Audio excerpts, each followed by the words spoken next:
Today's story is again about Moses. It's a story of quiet miracles that took place on the desert a long time ago.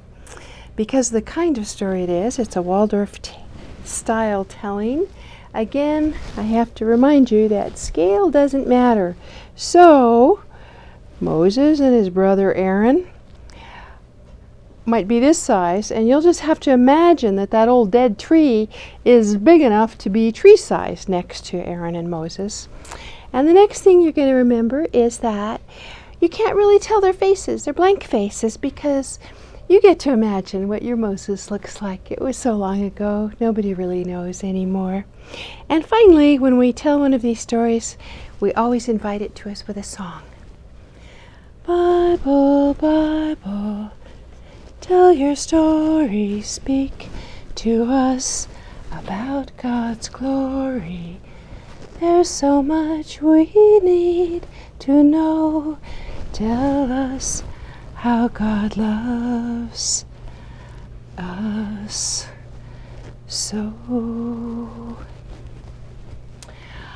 So last time we left Moses having brought all of the chosen people, all of the Jewish nation out of Egypt and across the Red Sea, where they would no longer be pursued. But now what they faced was a desert, a lot of desert, not knowing really where the promised land was going to be, but God would guide them, so they would follow their special guide, God, with all the people. Now, depending on what story you look at or what book you look at, there could be as many as 1 million people out here on the desert, with all the men and all the very elderly and all the children and the babies and the women. A whole tribe of people are in the desert. Well, they couldn't actually carry much food. You'd need a trainload of food for that many people. Every day you'd need a trainload. It wasn't too long before the first thing was the people got thirsty. They're out on the desert and it's hot and they're traveling and they need water. Well, they came to a spring, and we'll pretend that the others are following along. When they went down to have some of that tasty water that they needed so badly, it was what's called brackish. It was nasty, it was dirty, it wasn't fresh, it didn't taste good, it tasted like a germ pool. And Moses said, "Oh God, what am I going to do? My people need water, and this water is not fit to drink." And God said, "Take this stick over here, Moses. Take this stick that I will show you and throw it in the water." Moses threw it in the water, and the water turned all by itself. As though by magic, the water turned, and it turned.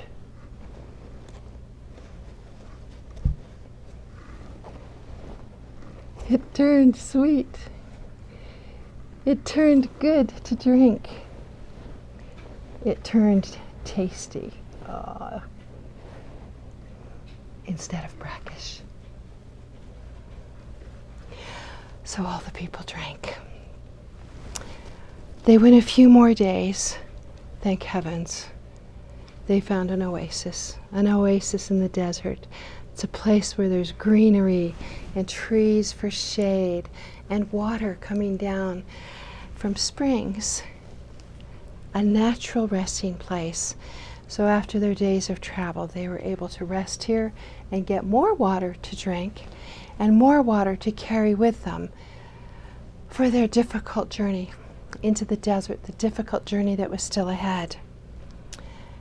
Off they go, picking their way very carefully through the oasis and arriving at the other side, where maybe there was a hound dog waiting for them. Ever so patiently. And happily. He's lying in the shade of a tree, getting to drink all the water he wants, isn't he? And the people followed. They're going to follow by a back route. The people followed, and off they went. They wandered, and they wandered, and they wandered, and they wandered. And finally, they were desperate. They'd been a long time without food, and they were hungry, and they were tired.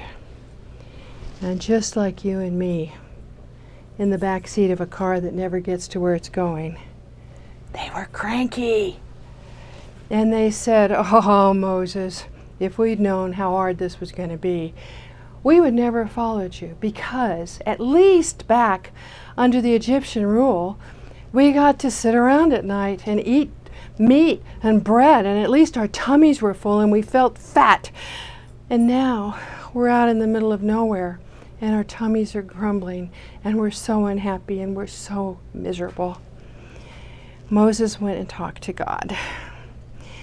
And God gave Moses very specific instructions, very precise. God said, "Tell your people that I will provide. There will be meat at night, and there will be bread in the day." And so, the next thing that happened, just before dusk, a huge flock of quail appeared out of nowhere and covered the land with birds flying in everywhere. Birds, birds, and more birds everywhere. Birds. So many birds. Everywhere. Oh my gosh, I don't know what to do. With so many birds and feathers, oh my goodness. Well, the people got pretty excited, and they gathered up all the birds. What was this? This was bird presents from heaven. They gathered them all up, and they roasted them for dinner, and they tasted very delicious. It's possible, even better than chicken. And they ate their fill. And no one was hungry anymore, because their tummies were full of bird. And the night fell, and the people sat around their campfires, and they were so happy, and they felt so good, because God had provided. So they slept. And in the morning, something very odd had happened during the night. The ground was covered as though with a white frost. Everywhere, this odd white stuff, something that none of the people had ever seen before. And as they got up in the morning and saw this stuff everywhere, on the rocks and on the ground and just everywhere, as the sun began to fall on the white stuff hardened. And the people gathering it realized that it was kind of like a bread, a soft, sweet bread. And I'm guessing, just guessing, that it was probably a 2 or 3-year-old who first popped it in their mouth and figured out that it tasted pretty good. It was a little bit sweet. Well, God had left instructions for this too. Now, the people didn't know what to call it. They called it manna, which means, what is it? Well, the people got their baskets and they started gathering it, because Moses had told God had told Moses exactly what to do. They were to gather it and eat it all day long, but eat it all, because the next day it wouldn't be any good, unless it were the day before Sunday, their Sabbath, and then they could gather enough for 2 days and it would be okay. Well, most of the people thought, all right, we'll do that. We'll gather it in our baskets and we'll keep it and we'll eat it all day long and there won't be any left at the end of the day. again. That's God's plan, and that's what we'll do. But, you know, there's always somebody who has to put it to the test, isn't there? And there were a few people who took the manna and put some aside overnight. And in the morning, when they got their manna out of the basket, ooh, it was nasty. And it even had worms in it. Ew, nasty little worms in the manna. So that wasn't such a good idea, so they didn't do that again.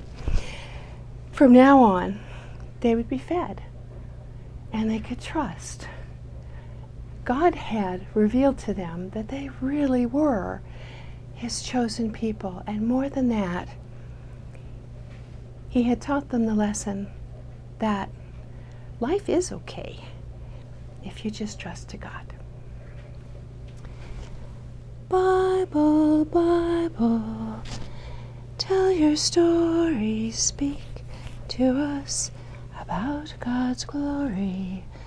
There's so much we need to know. Tell us how God loves